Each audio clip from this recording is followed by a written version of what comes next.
Assalamualaikum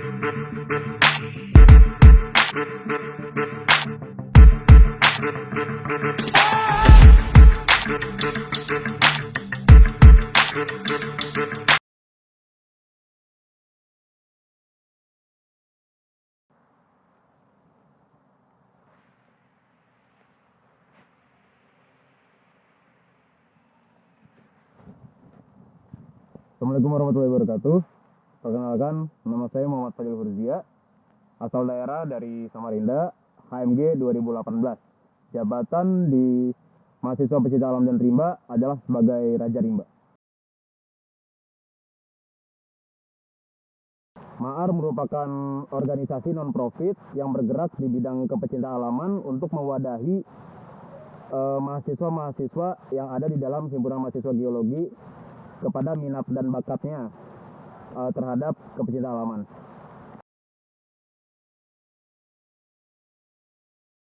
Oke, proker unggulan MAAR di tahun ini adalah yang pertama itu MAAR Mapping.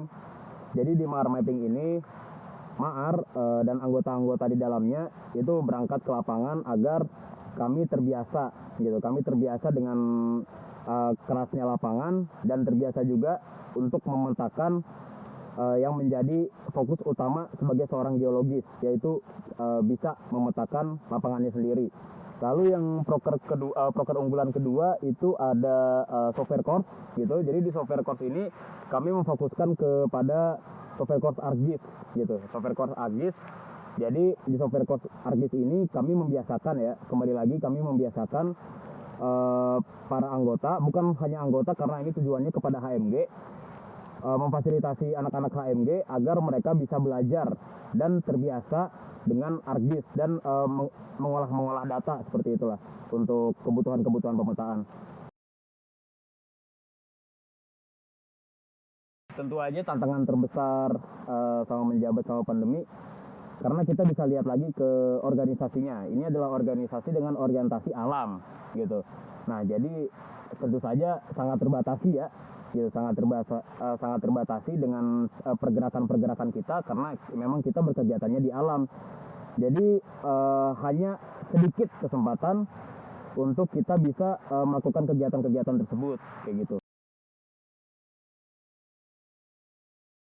Oke, kegiatan MAAR selama pandemi seperti tadi yang udah disebutkan dari proker-proker unggulan, kami mengadakan MAAR Mapping. Itu emang ke lapangan, tetapi di situ hanya satu hari aja gitu, dari pagi sampai ke malam, jadi tidak menginap lah, dan kami tetap mengikuti prokes yang ada. Lalu software course tadi udah dibilang juga, software course itu karena kegiatannya online gitu ya, kami berusaha buat memberikan kebermanfaatan lah kepada HMG.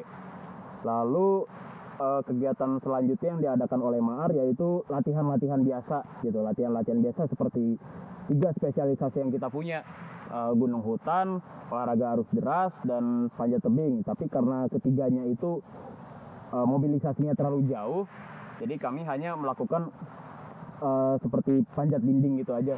Yang bisa dilihat itu di belakang kayak gitu. Di Unpad juga, jadi nggak terlalu jauh, nggak terlalu ngapa-ngapain juga, kayak gitu sih.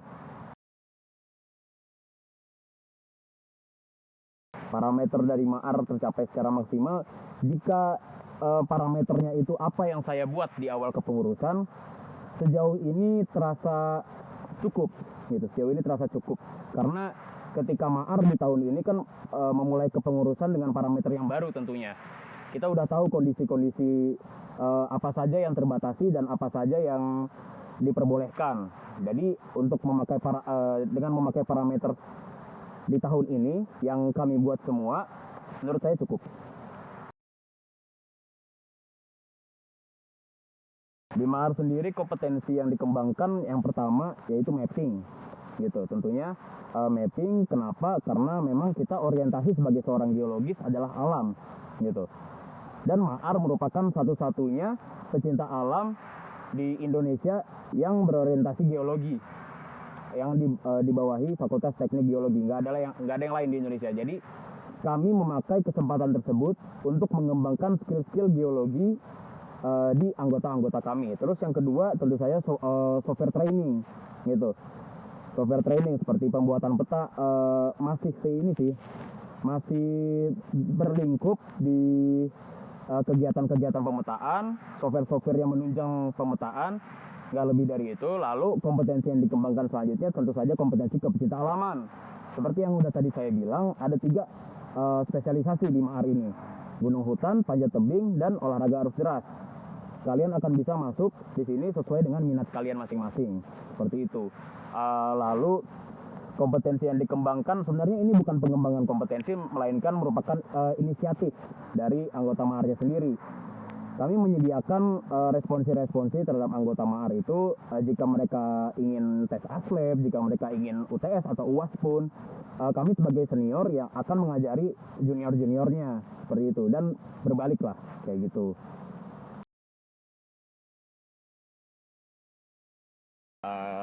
Menurut saya ya, jadi pemimpin menurut saya itu harus bisa membawa apa yang dia pimpin ke arah yang benar lah, ke arah yang benar dengan tujuan yang udah ditentukan sebelumnya oleh seluruh anggota yang dia pimpin kayak gitu.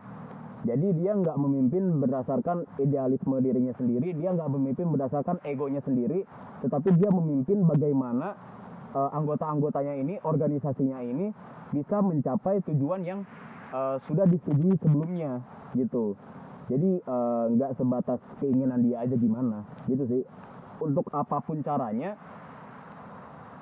itu kembali lagi ke dirinya, karena setiap pemimpin itu sebenarnya idealisnya itu nggak ada yang mirip ya, nggak ada yang mirip. Setiap pemimpin punya karakternya masing-masing. Kembali lagi ke penempatan dirinya.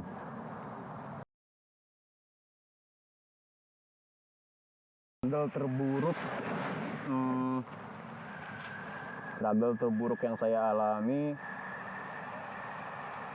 kita bicara realistis aja ya. Struggle terburuk yang saya alami ketika di Zoom ngomong tapi pada off cam gitu. Ketika di Zoom ngomong tapi pada off cam, ketika ditanya tapi nggak ada yang jawab, ketika diberi reaction tapi nggak ada yang reaction. Kalian udah off cam, kalian udah nggak jawab, kalian suruh reaction, buat apa saya ada di situ? Saya pikir kayak gitu. Cuman ya itulah jerih payahnya membawa organisasi rapat-rapat kayak gini di zaman yang pandemi seperti ini gitu. Itulah semoga akan kita kenang, dan kemungkinan itu akan menjadi kenangan yang buruk, tapi selalu akan dikenang, nggak mau diulang.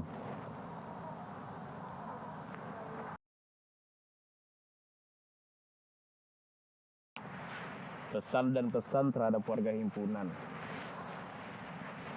Ya, semoga di zaman-zaman ini, di masa-masa pandemi ini, ya bisa kita bilang lah, angkatan 2018 mengalami hampir 2 tahun kuliah, 2 tahun kuliah secara offline. Angkatan 2019 1 semester mengalami kuliah offline. Angkatan 2020 sama sekali belum mengalami kuliah offline. Dan ya semoga kalian bisa beradaptasi lah ke depannya, karena bisa kita bilang adaptasi itu sangatlah sulit gitu. Ketika saya dari keadaan offline, dari keadaan normal ke online sulit, dan kemungkinan juga kalian kayak gitu. Jadi putar otak kalian, teruslah berkembang, teruslah mencari apa yang kalian anggap itu akan bermanfaat ke diri kalian. Buang jauh-jauh kerjaan-kerjaan yang nggak penting gitu. Karena kayak jangan mengambil kebanyakan lah, jangan mengambil sesuai porsinya aja gitu. Jangan jangan mau semua, jangan serakah. Mentang-mentang lagi online kalian bisa double device, ntar gimana? Nggak bisa kan? Gitu. Itu bukan hanya online offline doang ya, tapi seterusnya juga. Ingat, kewajiban kalian apa? Kewajiban kalian itu bukan berorganisasi. Kewajiban kalian itu kuliah. Kalian bisa berorganisasi karena kuliah. Itu. Jangan terlena. Harapan buat himpunan. Harapan buat himpunan ya, jangan terlalu jangan terlalu kerja gitu. jangan terlalu bikin capek anak-anaknya. Alangkah lebih baiknya lagi kecapean itu diubah menjadi kedekatan gitu. Jadi kedekatan ya, bikin enjoy aja sih pengennya ya, buat BEM bukan buat himpunan sih, buat BEM sebenarnya, buat BEM kayak gitu. Harapan bukan kritik. Jadi kalian bisa menginterpretasikannya itu bagaimana, terserah kalian. Cuman apa yang saya pandang itu seperti itu. Buat kepengurusan selanjutnya, semangat aja.